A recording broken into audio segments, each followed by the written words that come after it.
Hey guys, I just rearranged some furniture so I can finally bring my Zenith Porthole set inside. However, it's really heavy and I don't have any help, so I need to lighten the load. I'm going to do that by pulling the two chassis.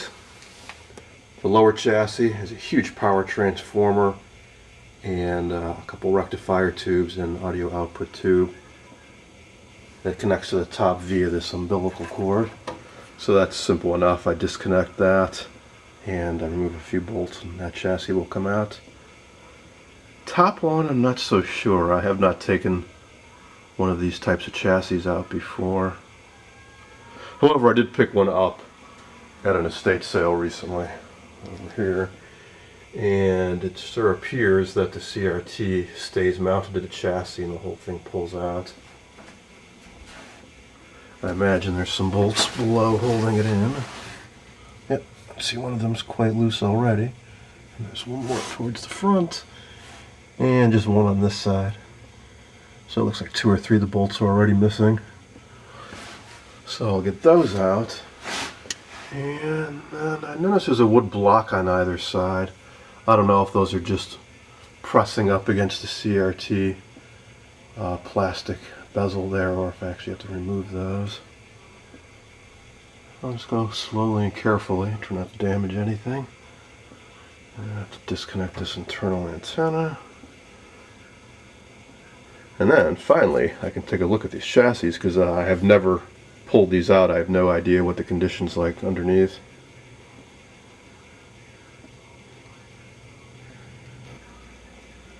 In addition to the chassis bolts, I also had to carefully pull off all the little knobs on the controls behind this control panel here. And also there's a slide switch in here, and there's a metal plate that goes over it and 2 screws that hold it in place. You got to take those out too. I'm glad I read about that online, otherwise I might have inadvertently pulled the chassis and ripped the wires out of it. So now the chassis is free, and it turns out those wooden blocks just press up against the plastic, no physical connection at all.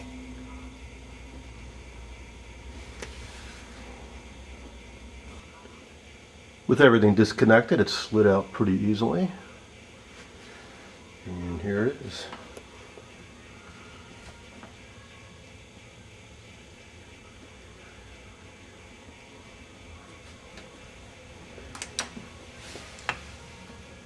There's a little switch I was mentioning earlier.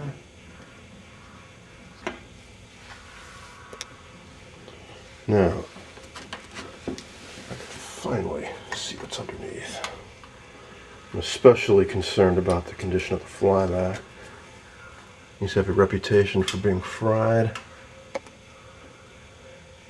Looks like it might be a replacement, actually.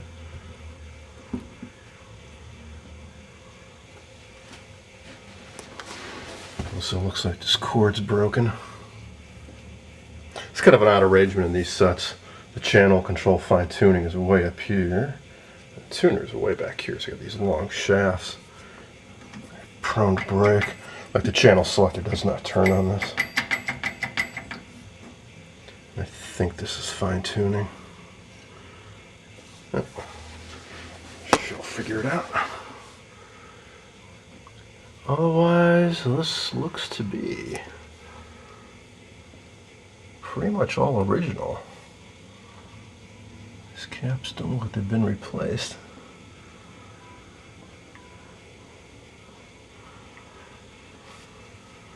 Might be a power resistor replacement. Yeah, I'm sure it is. You can see the spliced connection there. I'm sure because one of these failed, these horrible old sander resistors.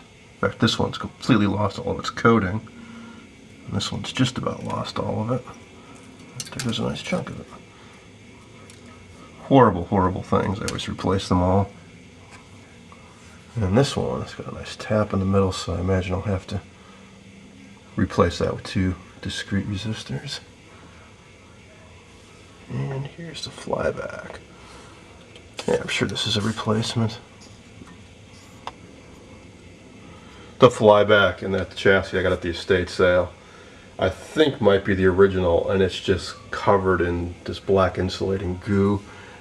So I imagine it had some shorting problems and somebody just flooded it with insulation. So there's a high voltage rectifier, or sorry, filter cap down there. That would be the high voltage rectifier socket there. Let's fly back. So I'll just keep my fingers crossed that it's still good.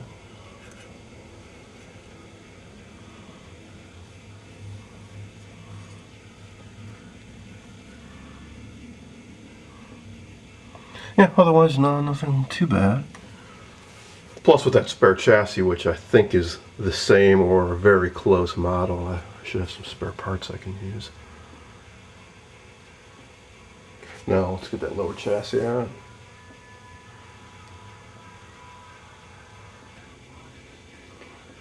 There were 2 bolts holding the lower chassis in place. And here it is.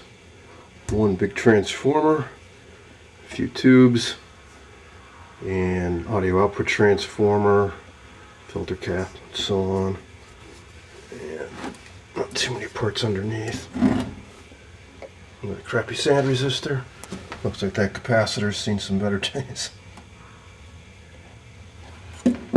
And plenty of rust, but that I can deal with. Alright, so I hope that shaved enough weight off this cabinet that I can move it now. It's still pretty darn heavy though, because it's really sturdy wood. Next thing I want to do is tip it on its side and check the feet. There's probably metal caps underneath, or maybe nothing at all. And I want to get some felt pads on there.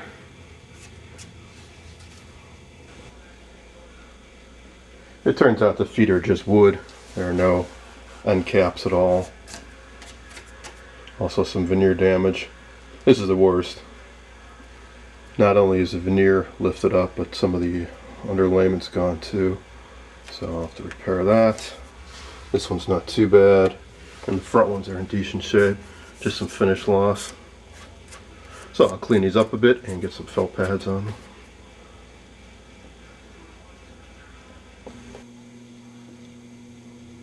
Okay, I managed to get the cabinet inside and reinstalled both chassis.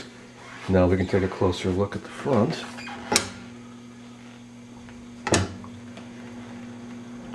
I've been wondering what these L-shaped gouges were on the inside of either door. Now I know. It's from this control panel being down and somebody trying to close the door. I've already done it myself a few times because this catch is a little bit loose, so I think if I bend that metal, it'll hold on a little bit better. Here's that slide switch I was referring to.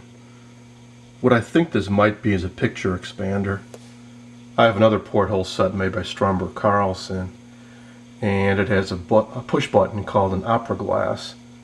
When you push that button, it expands the center of the screen out to fill the whole screen. I think that might be what this does. I'll have to check the service info.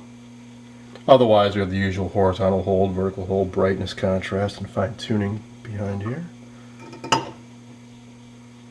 In the process of me removing and reinstalling the chassis, I seem to have freed up the channel clunger, so it turns now.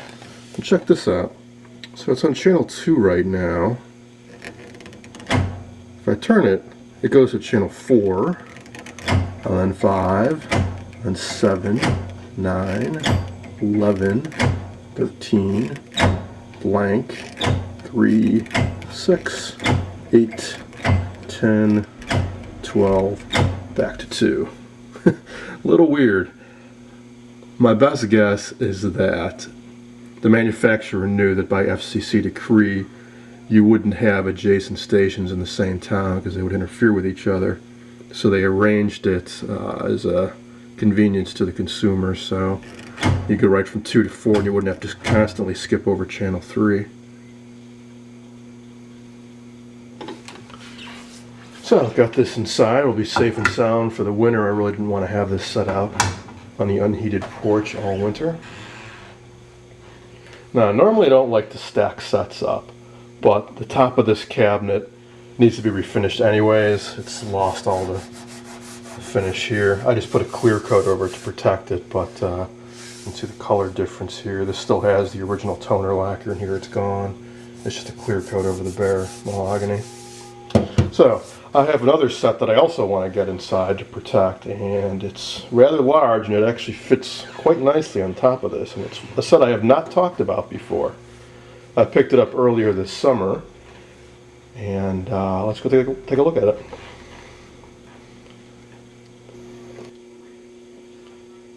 And here it is. It's a Silvertone 8132. It's the first set that Silvertone sold. Silvertone is also known as Sears. Silvertone was their house brand name. I picked this up, I think, back in May or June in Indiana, and I'm really happy to get it. These don't show up very often. It's a pretty unusual set. Also huge and heavy. It's only a 10-inch set, but it's very heavy. I'd say it even beats out the RCA 630 TS I've got back there, which according to the service manual weighs 98 pounds. This is even heavier. And look how massive this cabinet is. That's, geez, I don't know, 16 plus inches high, probably about 18 inches deep, and a couple feet plus across. All for a 10-inch screen. It's in pretty decent shape. The only real flaw on it is this faceplate here, which was made out of plywood, veneered plywood. Kind of a bad design. I mean, it looks cool, but they have this top sloping back towards the face at an angle. So any moisture that would get on here would just run back. So I imagine some water or something spilled on this and just pooled and sat here and caused delamination. But otherwise, it's in fine condition. The original logo is really nice. So I'm hoping I can just spruce this up a little bit. Maybe run some Howards over it, and then maybe a little red mahogany stain, and then clear coat it. So the most distinctive feature on this side is push button tuning. And no, this is not a built-in radio or anything. This is how you change the channels. Push buttons 2 through 13.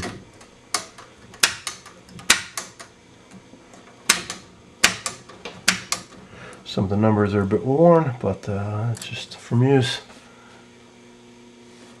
Off volume, fine tuning, contrast, brightness, horizontal, vertical hold. I like these knobs that actually have the function printed on them on both sides, 180 degrees apart. They're all in really good condition. And I'm really glad I've got all of them. I imagine these knobs are quite hard to track down. And the speaker is back here, big oval speaker. Here's the back, nice original all metal back. Still has the original power cord too. Now I had some help when I got this up here on this table. There's no way by myself I can carry this into the other room, and I don't have any help today. So just like the Zenith, this will be a great opportunity to pull out the chassis for the very first time.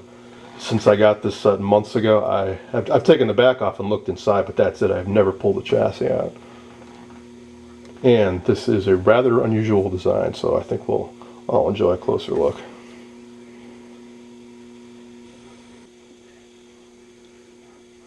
I've taken the back off, and first unusual thing is the power connector.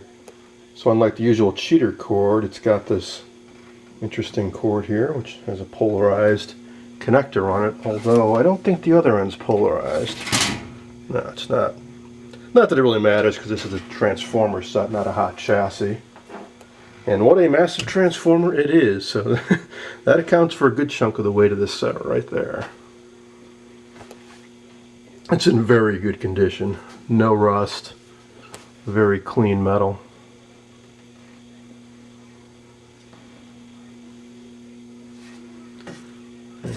Nice thistle. Now it has what looks to be a date code of 1249, which might mean December 49. I find that very hard to believe, because this is a very early primitive design that came out, I believe, in early 48, and I can't believe that on the verge of 1950 they'd still be manufacturing this set. I'll post some pictures online and see what other guys have to say about it. Although I don't think there's going to be a whole lot to know anything about this set, 'cause I only know of one other guy who's got one. First few things I noticed when I checked out this set is that the socket for the CRT was falling apart. There are the connectors, and these push into the plastic socket here, and they just came out. I imagine I can just push them right back in. And the CRT base itself was being held on by a radiator hose clamp. Since I got it back, I put some electrical tape on it just to stabilize it. It's a 10 BP4, and it appears to be the original Silvertone. Still has a Silvertone logo on it. Ion trap magnet. It's kind of unusual looking. Usually you would have a dual trap magnet on this picture tube, meaning there'd be two magnets spaced about 1 inch apart. This just appears to have a single one. Also, there's this cardboard tube here, which I thought was over a tube or a capacitor, but apparently it's actually over this coil. Don't know why. I don't know if it's original or not. Certainly been on here a long time, but I'm not sure what purpose that would serve. I'll just leave it on there. There's some very cool labels on the inside of this set.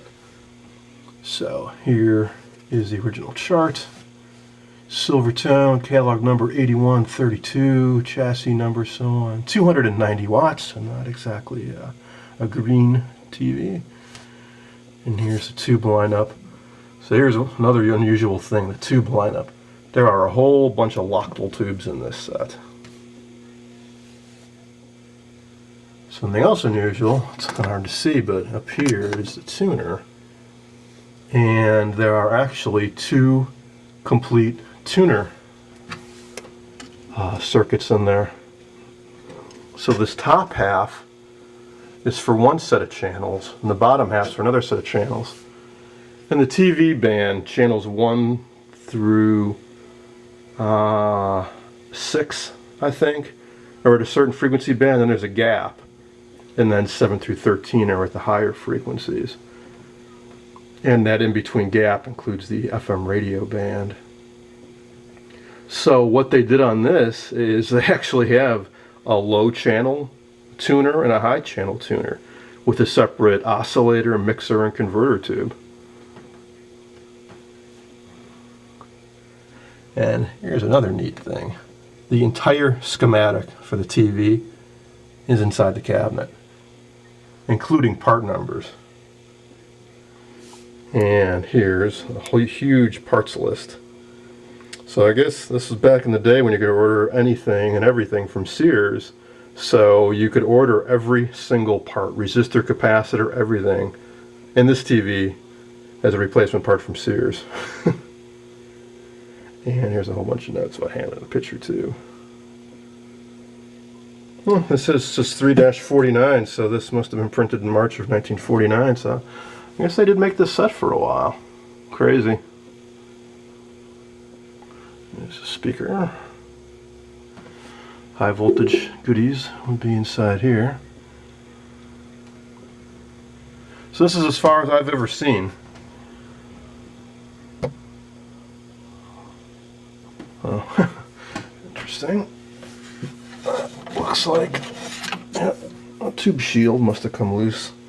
Who knows when, and found its way up against this picture tube.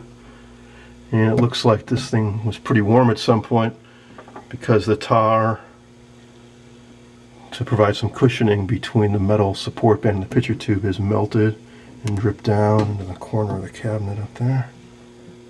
Same with up here. Well, I'm not sure how to get this out. I'm sure there's some bolts along the bottom. I think what I'll do is I'll slide it off the edge of this table and try to loosen up the bolts. I don't want to tip this thing on its side.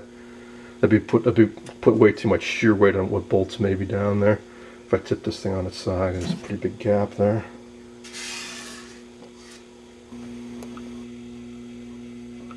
Here's one of the fasteners holding the chassis down. It's a Phillips head bolt, I imagine. There's another one here that's flathead, so it looks like there's a mismatch of bolts holding this thing down. I managed to get all the screws out except for this one up at the front left corner. It just turns and turns and won't come out. So I'm gonna have to struggle a bit with that. There's a little observation window on the bottom here, probably for ventilation. You can see all the filter caps mounted horizontally under the chassis. So that's my first look at the actual electronics in this set. Alright, I got the last screw out. Quite a mismatched set here. I do believe that this and that are originals. These little metal plates go up against the wood. These teeth bite into it to provide protection. And then there's the screw head. The rest of these, I don't know. This is the one that was giving me trouble. All nice and rusty, so that'll go. And then the two on the side opposite the transformer were much larger bolts. I would have thought it'd be the opposite. You'd put the larger bolts on the transformer side, but I don't know, maybe that was there to provide more stability for the picture tube. Don't know. Oh, and speaking of that, I also noticed that there are some remnants of some type of like fiber washer or cushioning mount that's all bottomed out. I'm not sure if it was just on the center screw or if there should be one at each corner, but at any rate I'll replace them as needed. So now I think I can slide that chassis out.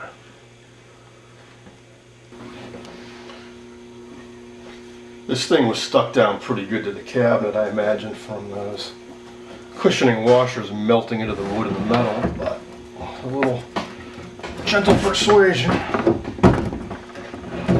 think we finally got it.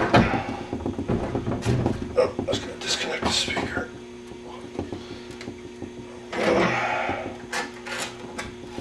Oh man, is this thing heavy.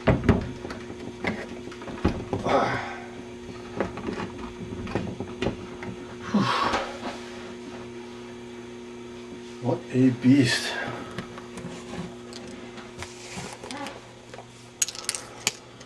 All right.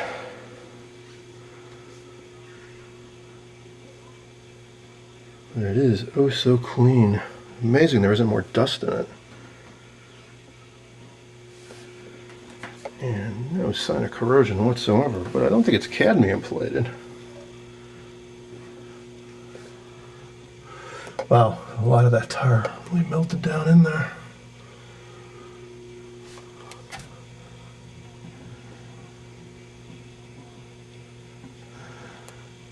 See this label butter now? How to order your parts for your Silvertone receiver. Yeah, these authorized replacement parts can be ordered through any Sears retail store or mail order. Wouldn't that be nice if you still could? Too bad they don't have the prices on there. That'd be fun to see. Oh, this is metal. Aluminum, I think. Usually they're plastic. Oh, here, set itself. Wow, yeah, here's that tar that melted down. Giant wing nut holds the whole thing together. Some push button tuning assembly. Looks like it's copper plated.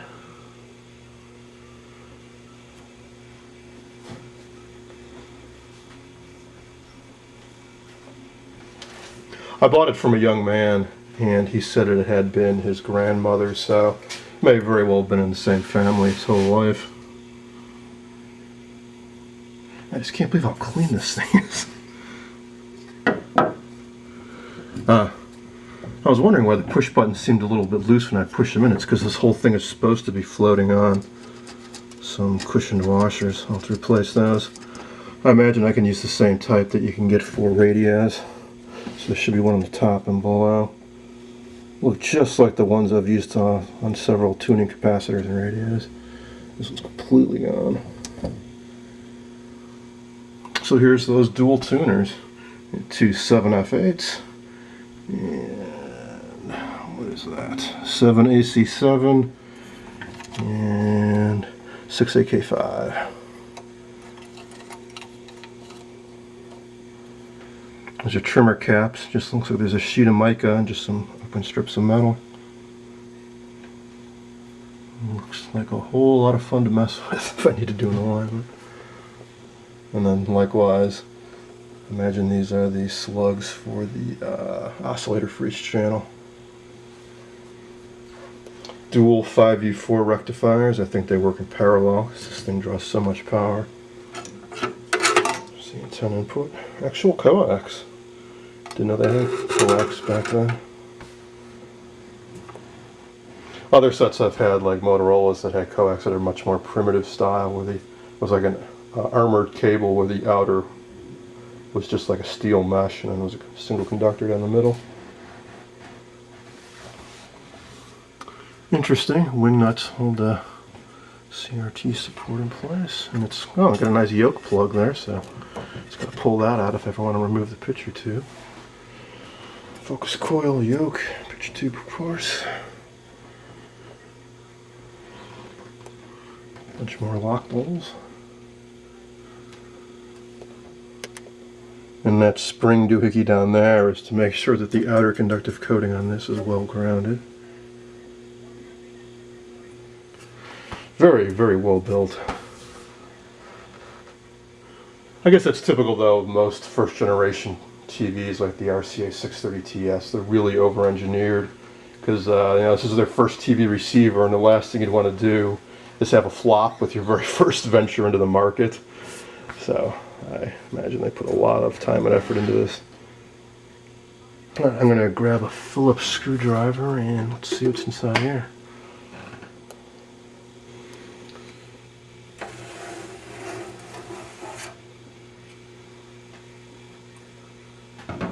Looks pretty conventional. 6 BG6 horizontal output tube. Rectifier. A fuse in there, which is nice. And boy, they were really careful to keep nothing anywhere near that high voltage rectifier. Usually they cram the stuff a bit more closer together. And a 5V4 for the damper tube. And there's flyback. Imagine it's the original, but that looks an awful lot like flybacks I've seen in other sets.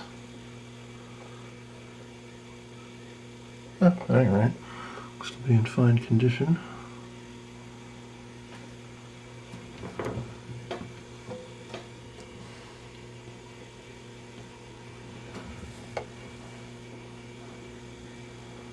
Except for like one broken strand. I was reading about a flyback like this where they seem to almost use like Litz wire or something where they're like multiple conductors in the winding. But hopefully that won't affect the operation any. Yeah, tip it on its side and let's take a look underneath. I found I was able to tip this set on its side safely by using some 2x4s wedged under the power transformer. And here we go. Looks to be pretty much all original. Could be a replacement, maybe that too, but otherwise a whole bunch of old paper caps. A lot of which have seen better days, like this one, the end's blown out. Same with the one above it. A lot of melted wax, that end is bulging out. Same on this guy. I don't know if the young man I bought it from had been running the set or attempting to, or if it had just been used hard a lot back in the day. That one's oozing a bit. And this electrolytic's blown its seal and leaked all its electrolyte out.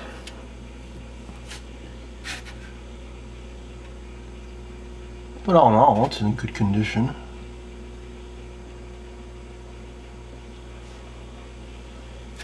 Here's the focus control Unlike those Admirals I've been struggling with, they mounted this one on the back of the chassis. It's just a single control, so easy to replace.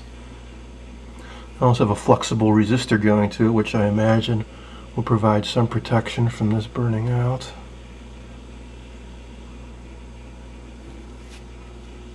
Speaking of resistors, look at these guys. There's where a lot of that input power goes up in heat. Massive resistors. I imagine these are to provide bias for all the various circuits. Some manufacturers like the early RCAs and obviously this set just use a huge power transformer, a couple 5U4s in parallel, and then would just waste a ton of power through big resistor networks like this with taps for all the various circuits. Later they got a little more clever and they would use the audio output tube as a stable way to divide the voltage. Typically these old sets would need what you could call a B++ of around 300 volts and a B+ of about 150, 125. So in sets like the 20X1 chassis I've been working on, they would use the 6AS5 audio output tube as a way to cut the voltage in half. Or a little bit more engineering sound way to do it, maybe you could say, would be like the Admirals I have with the split chassis, where there's actually 2 power transformers and 2 rectifiers. A 5U4 for the B++ and a 5Y3 for the B+.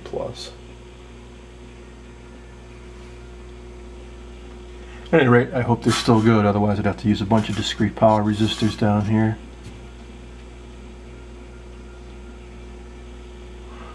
A lot of trimmers down here too. Be careful not to mess with those. Doesn't look like much fun to align this set at all. Here are those mounting things. So yeah, they are a metal threaded washer that the bolt will go into, and there's a cushion behind it. Looks like they're all in halfway decent condition though, so I guess I just won't mess with them. Rubber's still flexible. Well, not so much this one, but I imagine something like this might be a little tough to find these days. Maybe use some kind of O-ring like from plumbing.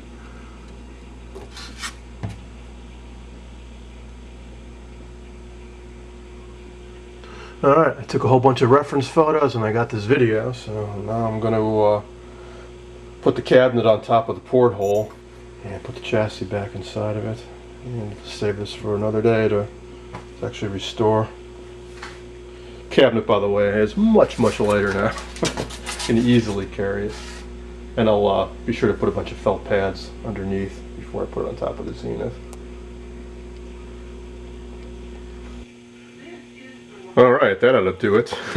Maybe overkill, but I got a great deal on 160 of these, so why not?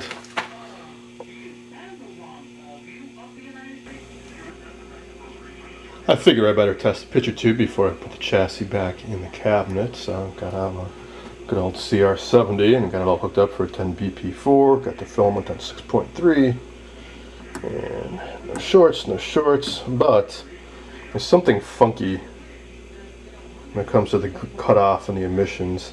So right now I have no cutoff control. The needle's down at 0, nothing going on. But if I tap the neck or wiggle that base a little,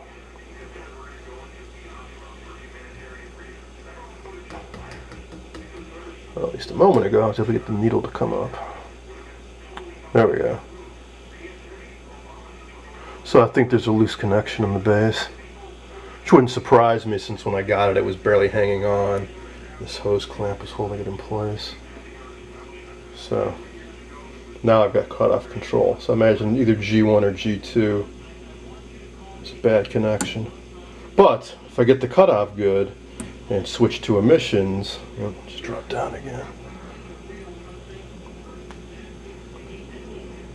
The emissions are 0 unless I turn the cutoff way over here, and then it's very good.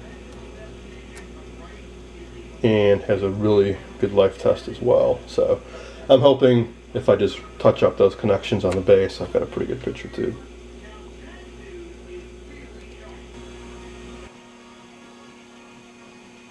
And finally, here it is all back together.